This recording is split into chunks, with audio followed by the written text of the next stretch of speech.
because you can only get into that level of influence if you learn this foundational skill. Yeah. And it was really not obvious in early management, but once you realize that's an important skill, Yeah. it becomes a door opener. But one thing I noticed, one thing I learned, which surprised me a little bit, is when you start to get access, a little bit of access to C-suite, like enterprise, large businesses, C-suite, and even plus one type folks, they're very, they do use decks to communicate every now and again, depending on what's going on. But if you put something to a board, it's almost exclusively as a memo, a 2 or 3 page memo on a topic, right? And it's very concise. It's written in operationalized English, and so there may be a deck as background reading that goes in as supporting material for the board papers. But the actual thing that they discuss and make a decision on is almost always a 2 or 3 page memo on the point.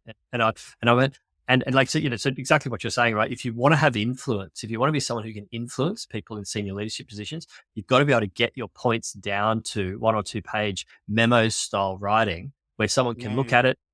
They've got very short period of time in which to make a decision. They've got limited information. They need everything in that one spot so they can understand the context. I understand the evaluation of options that's been done.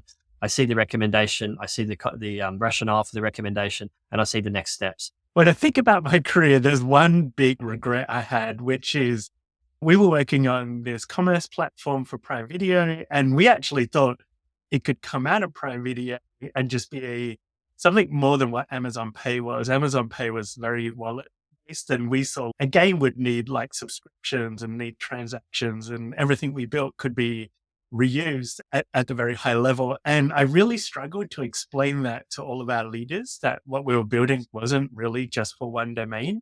But if I had fully understood this skill back then, I think I could have explained this opportunity.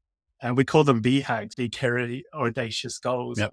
You can find these, you can present them, you can get them to the right leaders if you can really embrace this skill. Yeah. So love it. It's probably rise at the top of my list.